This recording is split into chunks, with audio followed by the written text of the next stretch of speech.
माणसाला कुतूहल कधी गप्प बसू देत नाही. एखादी गोष्ट नजरेत आली की त्यामागे काय गुपित असेल हे जाणून घेण्यास माणूस इच्छुक असतो, पण हे गुपित माहीत झाल्यानंतर पुढे काय याची त्याला जाणीव नसते. काही वेळा नाजूक संबंधाचे गुपित माहीत होते आणि ते जीवावर बेतते. चुकून नजरेस पडलेले संबंधही जीवावर बेततात. तिथे जाणून बुजून गुपित समजून घेतले, त्यात ते संबंध उघड करायची धमकी दिली तर मरणाला आमंत्रण दिल्यासारखी स्थिती असते. ही स्थिती अहिल्यानगरमधील एका 19 वर्षीय युवकाची झाली. त्याने त्याच्या एका मित्राचे समलेगी संबंध पाहिले. ते पाहून तो गप्प बसला नाही. त्याने त्या दोघांना समजावून सांगितले. तसेच तुमचे संबंध तुमच्या घरच्यांना सांगितले तर तुमची चिथू होईल असेही तो म्हणाला. हे ऐकून ते दोघे बिथरले. त्यानंतर त्यांनी जे केले ते थरकाप उडवणारे होते. त्या दिवशी पुन्हा सागर गव्हाणे आणि तो मुलगा, जो त्याच्यापेक्षा 2 वर्षांनी लहान होता, ते दोघे एकमेकांच्या खांद्यावर हात टाकून अगदी खेटून बसले होते. त्या दोघांमध्ये हसी मजाक चालल्याचे पाहून माऊली गव्हाणेच्या कपाळावर आठ्या पडल्या. तो त्यांच्याकडे तिरक्या नजरेने आणि रागाने पाहू लागला. त्याचे ते पाहणे सागर गव्हाणे आणि त्या मुलाला रुचले नाही. ते दोघे माऊलीजवळ येऊन जाब विचारू लागले. अहिल्यानगर पुणे जिल्ह्याच्या सीमेवरील श्रीगोंदा तालुक्यातील दाणेवाडीसारख्या छोट्या गावातील ही घटना. या गावात सागर गव्हाणे आणि माऊली गव्हाणे हे विशीतील तरुण राहतात. गावामध्ये सगळ्यांनाच बऱ्यापैकी माहिती होते की सागर गव्हाणे आणि त्या अल्पवयीन मुलांची मैत्री आहे. माऊली गव्हाणे सुद्धा हे जाणून होता, पण आता त्याला त्या मैत्रीबद्दल शंका येत होती. म्हणूनच तो आज त्यांच्याकडे वेगळ्या नजरेने पाहत होता आणि ही बाब सागर गव्हाणे आणि त्या मुलाच्या लक्षात आल्यावर ते दोघे त्याच्याजवळ आले. सागर गव्हाणे आणि तो मुलगा माऊली गव्हाणेवर जवळ जवळ डाफरलेच. काय रे, मघापासनं आम्ही बघतोय, तू आमच्याकडं असा का बघाया लागलायस? त्यांचे ते डाफरून बोलणे माऊली गव्हाणेला आवडले नाही. चोर तो चोर आणि वर शिरजोर, असे मनाशी म्हणत तोही म्हणाला, तुम्हाला काय वाटलं र? लाई घट मैत्री हाय वय तुमची.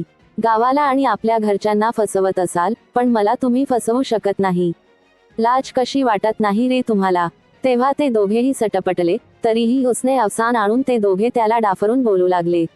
काय रे, कशाबद्दल बोलतोस तू? आमची लाज कशाला काढतोस? त्यावर माऊली गव्हाणे म्हणाला, आर अमुक तमुक ठिकाणी तुम्ही दोघं काय करत होता हे मला काय माहित नाही वय. सांगू काय तुमच्या घरच्यांना? गावात समजलं तर चिथू होईल तुमची आणि तुमच्या घरच्यांची सुद्धा. त्यावर सागर गव्हाणे आणि तो अल्पवयीन मुलगा एकमेकांकडे बघू लागले. अहिल्यानगर पुणे जिल्ह्याच्या सीमेवरील श्रीगोंदा तालुक्यातील दाणेवाडी हे एक छोटंसं गाव. या गावात सागर गव्हाणे हा 20 वर्षाचा तरुण राहतो. त्याला एक बहीण आहे. कुटुंबातील तो वंशाचा दिवा असल्याने लाडाकोडात तो वाढला आहे. सध्या तो सी.टी. बोरा कॉलेजमध्ये 2ऱ्या वर्षाला शिकतो. गावातच एक अल्पवयीन मुलगा आहे. खात्या पित्या घरातील तो मुलगा असून घरी वडिलोपार्जित शेती. वडील एक सर्व्हिसमन असल्याने घरातील वातावरणही मोकळे ढाकळे आहे. या मुलाशी सागर गव्हाणेची मैत्री आहे. गेल्या 1-1.5 वर्षापासून ते दोघे एकत्रच हिंडत फिरत. वयात अंतर असले तरी दोघांमधील ही मैत्री सध्या घट्ट होत चालली आहे. त्याला कारणही तसेच आहे, कारण दोघेही तरुण आहेत. खरे तर या वयात भिन्नलिंगीबद्दल आकर्षण निर्माण होते, पण त्यांच्यामध्ये मात्र समलैंगिक आकर्षण निर्माण झाले होते आणि हेच कारण ही मैत्री घट्ट होण्यामागचे होते. ते दोघे एकमेकांशी समलैंगिक संबंध ठेवू लागले होते. यामध्ये तो अल्पवयीन मुलगा बायकी वाटणाऱ्या सागरला चांगलाच खेळवू लागला होता. ते एक समलैंगिक जोडपे झाले होते. वेळ मिळेल त्यावेळी ते एकमेकांची तृष्णा भागवत होते. गावातील लोकांनाच काय घरातील लोकांनाही याची भणक नव्हती. या दोघांनाही वाटत होते, आपणांबद्दल कुणालाच समजले नाही, म्हणून ते दोघेही बिनधास्तपणे गावात फिरत होते, पण तसे काही नव्हते. मांजर कितीही डोळे झाकून दूध पीत असले तरी त्याची चाहूल कुणाला तरी लागलेलीच असते. तसेच काहीसे झाले. सागरचा एक समवयीन मित्र होता. त्याचे नाव माऊली गव्हाणे. त्याला या दोघांबद्दल काहीतरी कुणकुण लागलेली होती. हे दोघे कायम एकत्र कसे असतात? त्यांना कुठेतरी बाहेर जायचे असले तर ते इतर कुणाला बरोबर का नेत नाहीत? आडवळणी व शेत शिवारात हे दोघे एकत्र काय करत असतात? याविषयी माऊलीच्या मनात शंका निर्माण होत होती. एके दिवशी त्याने पाळत ठेवून ते नेमके आडोशाला जाऊन काय करतात हे पाहिलेच. ते पाहून त्याचे डोकेच फिरले. या दोघांच्या एकत्र येण्याला ही गोष्ट कारणीभूत आहे होय छी, असे मनातल्या मनात म्हणून तो तेथून निघून गेला होता. आपल्या समलैंगिक संबंधाबद्दल गावात कुणाला कळलं नाही, पण याला मात्र कळलं. आता तो गावात बोंबाबोंब करणार अशी भीती सागर गव्हाणे आणि त्या मुलाला वाटू लागली. तसे करण्यापूर्वीच माऊलीचे काहीतरी करायला हवे असे त्या दोघांनी एकमेकांशी चर्चा करून ठरवले. यासाठी काय आणि कसं करायचे याचा विचारविनिमय त्यांनी केला आणि त्यांनी एक प्लॅन आखला. यासाठी त्यांनी दाणेवाडी शिवारातील गोपाळवाडी हे ठिकाण निवडले.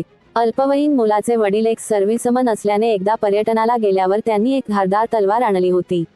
त्या तलवारीनेच माऊलीला संपवायचे असे त्यांनी ठरवले. पूर्वनियोजित कार्यक्रमानुसार त्या दोघांनी धारदार तलवार, पोती, दोऱ्या अशा गोष्टी त्या निर्जन ठिकाणी अगोदरच आणून ठेवल्या होत्या. गुरुवार दि. 5 मार्च 2025 रोजी दुपारी 4:30 वाजण्याच्या सुमारास सागर गव्हाणे आणि त्या अल्पवयीन मुलाने एका निवांत ठिकाणी गाठले. त्याच्याशी चर्चा करण्याचे नाटक केले. त्यानंतर तो विषय आपण रात्री बसून मिटवून टाकू असे त्यांनी सांगितले. या जोडप्याने माऊलीला अतिशय शिताफीने सराईत असल्यासारखे सांगितले की, आम्ही तुला रात्री 11:30 वाजण्याच्या सुमारास टॉर्चचा उजेड तुझ्या घराकडे दाखवू.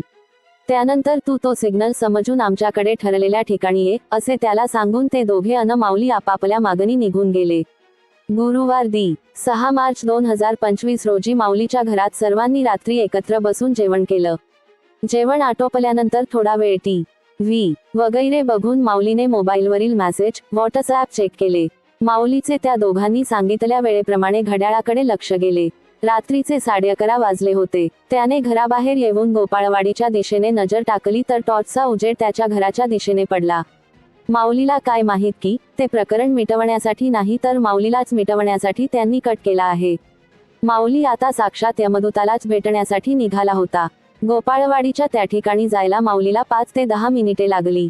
गोपाळवाडीतील ती निर्जन जागेवर असलेली खोली बाहेरगावी असणाऱ्या एका चाकरमान्याची होती. माऊली गव्हाणे तेथे पोहोचल्यानंतर ते तिघे जण जवळपासच्या झुडुपांमध्ये गेले. एका बेसावध क्षणी त्या दोघांनी माऊलीला गाठले. सागरने माऊलीच्या गळ्यात गमजा उपरणे टाकला. दुसऱ्याने त्याचे हात पकडले. त्यावेळी सागरने गमजाने करकचून आवळून माऊलीचा खून केला. आता त्याच्या मृतदेहाची विल्हेवाट लावण्यासाठी त्या अल्पवयीन मुलाने घरातून आणलेली तलवार बाहेर काढली. माऊलीच्या अवयवातून होणारा रक्तस्राव जिरण्यासाठी त्यांनी अगोदरच तिथे एक खड्डा खणून ठेवला होता. त्या धारदार तलवारीने त्यांनी अतिशय निर्दयीपणे माऊलीच्या शरीराचे एक अवयव वेगळे केले. सोबत आणलेल्या 2 पोत्यात ते भरून त्याची तोंडे बंद केली. खड्यात सांडलेल्या रक्तावर माती लोटली. ज्या तलवारीने माऊलीचे अवयव कापले ती लपवून ठेवली. आपल्याला कोणी पाहिलेले नाही. आता फक्त या 2 पोत्यांची विल्हेवाट लावायची. या हिशोबाने मध्यरात्री सागर अन त्या अल्पवयीन मुलाने ती दोन्ही पोती उचलून घेतली. दाणेवाडी शिवारातच असलेल्या विठ्ठल मांडगे यांच्या एका आड एक अशा विहिरीत मृतदेहाबरोबर दगड भरून ती दोन्ही पोती विहिरीत टाकून दिली. माऊलीचा मोबाईलही पाण्यात टाकला. पुरावा नष्ट करण्यासाठी त्यांनी हे सर्व केले. आपल्याला कोणी पाहिलेले नाही. जे आपण केले त्याचा पुरावाही ठेवला नाही असे म्हणून ते दोघे जण आपापल्या घरी निघून गेले. इकडे बराच वेळ झाला तरी माऊली घरी आला नाही. त्यामुळे घरचे लोक वाट पाहत होते. मित्रांबरोबर गेला असेल म्हणून ते थोड्या वेळानंतर झोपून गेले. पण तो दुसऱ्या दिवशीही आला नसल्याने माऊली गव्हाणेच्या घरच्यांनी त्याचा नातेवाईक व मित्रांकडे शोध घेतला तरीही तो मिळून आला नाही. दिवस पुढे जात होते. आपण केलेला खून पचला अशा आविर्भावात सागर गव्हाणे आणि तो मुलगा निवांत होते. या घटनेला आठवडा उलटून गेला होता. त्यांना वाटले, आपल्याला कोणीच पकडू शकत नाही, पण तसे होणार नव्हते. बुधवार दि. 12 मार्च 2025 रोजी सकाळी 10 वाजता बेलवंडी पोलीस ठाण्यात दाणेवाडीचे माजी सरपंच अनिल परसराम गव्हाणे यांनी फोन केला. उपनिरीक्षक मारुती कोळपे यांनी तो फोन उचलला. सरपंच अनिल गव्हाणे यांनी सांगितले की, आमच्या गावातील विठ्ठल दत्तू मांडगे यांच्या गट नं. 122 मधील शेतातील विहिरीत एक तोंड बांधलेले पोते तरंगत आहे. आम्हाला त्याचा संशय आहे. हे ऐकून पोलीस उपनिरीक्षक मारुती कोळपे आपला चार्ज सहकार्याला देऊन ते पोलीस पथकासह घटनास्थळी आले. सरपंचांनी सांगितलेल्या विहिरीजवळ ते पोहोचले. त्या ठिकाणी सरपंच अनिल गव्हाणे आणि विहीर मालक विठ्ठल दत्तू मांडगे आणि इतर लोकही जमले होते. पोलिसांनी विहिरीत डोकावून पोत्याचा अंदाज घेतला असता भसकन घाणेरडा वास त्यांच्या नाकात शिरला. एकूणच हे प्रकरण काहीतरी वेगळेच आहे असे त्यांना समजून आले. पण इतक्या खोल विहिरीत जायचे कसे, हा प्रश्न त्यांच्यासमोर होता. यावेळी उपनिरीक्षक मारुती कोळप यांनी गावातील लोकांना मदतीला बोलवा असे सरपंचांना सांगितले. तसे सरपंचांनी संजय हरिभाऊ थेऊरकर, राजेंद्र कोंडाभाऊ थेऊरकर, शशिकांत मोहन यांना घटनास्थळी आणले. त्या सर्वांनी एका लांबलचक गजाचा पुढचा भाग वाकवून हुक तयार केले आणि ते हुक पोत्याला लावून पोत्याचे गाठोडे ओढून वर काढले. गाठोडे वर काढल्याने त्याला दुर्गंधी सुटली होती. सगळ्यांसमोर त्या पोत्यांचे तोंड सोडले अन सगळे आवासून पाहतच राहिले. गाठोड्यात अंदाजे 20 ते 25 वर्षे वयाच्या पुरुष जातीच्या मृतदेहाचे अवशेष होते. अर्धवट कुजलेल्या त्या मृतदेहाची बारकाईने पाहणी केली असता त्यास मुंडके नव्हते. त्याचे दोन्ही हात खांद्यापासून नव्हते. धडाला उजवा पायही नव्हता, त्याच्या शरीरावर एकही कापाळा नव्हता. पोलीस पथकासह सर्वांची खात्री झाली की अज्ञात व्यक्तीला कोणीतरी धारदार हत्याराने मारून त्याचे अवयव वेगळे करून ते पोत्यात भरले आणि विहिरीत टाकले आहे. हा खुनाचा प्रकार आहे हे स्पष्ट झाले होते. एका विहिरीत हे अवयव मिळाले होते, पण उर्वरित अवयव कुठे आहेत यासाठी आजूबाजूच्या 4 विहिरीत तपासायचा निर्णय घेतला. पहिल्या विहिरीत मयताचे धार तरंगून गोणीसह वर आले होते. त्याचा पोलिसांनी पोलीस निरीक्षक संतोष भंडारे यांच्या मार्गदर्शनाखाली उपनिरीक्षक मारुती कोळपे यांनी शासकीय पंच बोलावून पंचनामा केला. पंचनाम्यानंतर तो मृतदेह पोस्टमार्टमसाठी अहिल्यानगर येथील सिव्हिल हॉस्पिटलला पाठवण्यात आला. घटनास्थळी 4 विहिरी होत्या, त्यातील एका विहिरीत हे अवयव मिळाले होते, बाकीचे गायब होते. त्यासाठी इतर विहिरी तपासणे आवश्यक होते. विहिरीच्या तळाला जाऊन ते बघणे गरजेचे असल्याने पोलीस निरीक्षक संतोष भंडारे यांनी कोल्हापूर येथून खास पाणबुडे बोलावून घेतले. शोध सुरू केला. अखेर तिसऱ्या विहिरीत मृत इसमाचे 2 हात, शिर व उजवा पाय एका गोणीत काही दगड घातलेल्या अवस्थेत मिळून आले. बेलवंडी पोलिसांनी या अवयवांचा पंचनामा करून ते सर्व छत्रपती संभाजीनगर येथील घाटी रुग्णालयात पोस्टमार्टमसाठी पाठवण्यात आले. दुसऱ्या गोणीत सापडलेल्या शिर व इतर अवशेषांचा पंचनामा करताना पोलिसांना मयताच्या कानात एक बाळी आढळून आली. त्यावरून पोलिसांनी मयताची ओळख पटवण्यासाठी मयताच्या कानातील बाळीचा उल्लेख केला. श्रीगोंदा तालुक्यातील बेलवंडी तसेच पुणे जिल्ह्यातील शिरूर पोलीस ठाण्यात अंतर्गत कोणी बेपत्ता आहे का याचीही चौकशी सुरू केली. बेलवंडी पोलीस ठाण्याचे पोलीस निरीक्षक संतोष भंडारे यांच्या नेतृत्वाखाली उपनिरीक्षक मारुती कोळपे यांनी दि. 12 मार्च 2025 रोजी स्वतः फिर्यादी होऊन गुन्हा रजी नाम 81/2025 भारतीय न्यायसंहिता 103 23/4 प्रमाणे रात्री 8:15 वाज गुन्हा नोंदवला. मृतकाची ओळख पटवण्याचा दाणेवाडी तरी शेजारच्या गावात चौकशी सुरू केली.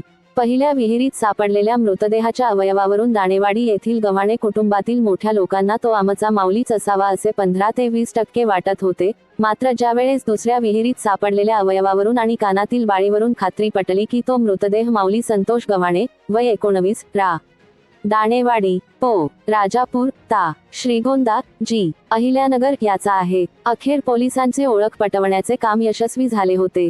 आता तपास करणे सोयीस्कर होणार होते.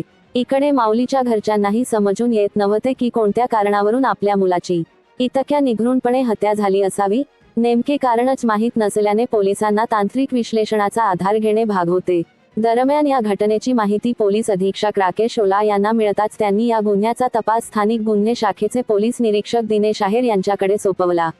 पोलीस निरीक्षक दिनेश आहेर यांच्या नेतृत्वाखाली उपनिरीक्षक तुषार धाकराव, अंमलदार बापूसाहेब फोलाणे, शाहिद शेख, बिरपा करमल, अरुण गांगुर्डे, संतोष खैरे, रवींद्र गुंगासे, आकाश काळे, विशाल तनपुरे, सागर ससाने, प्रमोद जाधव, रोहित मिसाळ, अशोक लिपणे, अमोल कोतकर, मनोज लातूरकर, जालिंदर माने, फुरकान शेख, प्रशांत राठोड, मेघराज कोल्हे, महादेव भांड, अर्जुन बडे अशांची वेगवेगळी पथके तयार करण्यात आली. त्यांनी घटनास्थळाचे बारकाईने निरीक्षण केले. माऊली गव्हाणे कुटुंबियांकडून अधिक माहिती घेतली. परिसरातील व रस्त्यावरचे फुटेज यांचे तांत्रिक विश्लेषण सुरू केले. नुकतीच 12वीची परीक्षा दिलेल्या या 19 वर्षीय मुलाचे कोणाशी वैर आहे का? त्याच्या घरातील वातावरण कसे आहे याची पोलिसांनी माहिती घेतली. त्याच्या कुटुंबात वडील, बहीण आणि सावत्र आई आहे हे पोलिसांना समजून घेतले. घरातील वातावरण अतिशय चांगले होते. तसेच त्याचे कुणाशी अनैतिक संबंध आहेत का याचाही शोध घेतला. पोलीस अहोरात्र प्रयत्न करत होते. त्यातून संकलित विश्लेषणावरून CCTV फुटेजवरून पोलीस जवळ आरोपींपर्यंत पोहोचले होते. पोलिसांनी दाणेवाडीसह जवळपासच्या गावात आपले खबरे पेरले होते. तांत्रिक विश्लेषण व खबरे या सगळ्यांचा बारकाईने अभ्यास करून अखेर पोलिसांनी दाणेवाडी येथील सागर दादाभाऊ गव्हाणे वय 20 याला संशयावरून ताब्यात घेतले. त्याच्याकडे चौकशी सुरू केली, पण तो दाद देत नव्हता. अखेर पोलिसांनी 14वे रत्न दाखवताच तो बोलता झाला. सागर गव्हाणे याने आपला गुन्हा कबूल केला. आपल्याबरोबर असलेल्या मुलाचे नावही त्याने सांगितले. त्याला 18 वर्षे पूर्ण होण्यास अजून 3 महिने बाकी असल्याने तो विधिसंघर्षित बालक असल्याने त्याच्या नावाची वाच्यता करता येत नाही, पण पोलिसांनी त्यालाही ताब्यात घेतले. त्याला बालसुधारगृहात पाठवले असून सागर गव्हाणे याला श्रीगोंदा न्यायालयात हजर केले असता न्यायालयाने त्याला दि. 24 मार्च 2025 पर्यंत पोलीस कोठडी ठोठावली आहे. पोलीस कोठडीत सागर गव्हाणे याने गुन्ह्याची कबुली दिली असून तो का आणि कसा केला याची सविस्तरपणे माहिती दिली आहे. या घटनेने दाणेवाडी गाव संतप्त झाला. आरोपीला तात्काळ फाशी द्या अशी मागणी त्यांनी केली असून श्रीगोंदा विधानसभा मतदारसंघाचे आमदार विक्रम पाचपुते यांनीही माऊली गव्हाणे हत्येचा निषेध करून चालू अधिवेशनात लक्षवेधी मांडली. या भयंकर गुन्ह्याचा लवकरात लवकर छडा लावून आरोपींना फाशीची शिक्षा देण्यात यावी अशी मागणीही केली.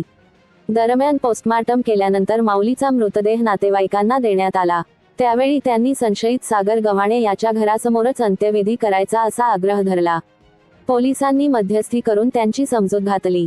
त्यानंतर घोडनदी तीरावर अंत्यविधी करण्यात आला. अहिल्यानगरचे पोलीस अधीक्षक राकेश ओला, आप्पा पोलीस अधीक्षक प्रशांत खैरे, उपअधीक्षक विवेकानंद वाखारे, स्थानिक गुन्हे शाखेचे पोलीस निरीक्षक दिनेश आहेर, उपनिरीक्षक तुषार धाकराव, त्यांचे पथक, बेलवंडी पोलीस स्टेशनचे पोलीस निरीक्षक संतोष भंडारे, पोलीस उपनिरीक्षक मारुती कोळपे आदींनी गुन्हा उघडकीस आणण्यासाठी विशेष परिश्रम घेतले.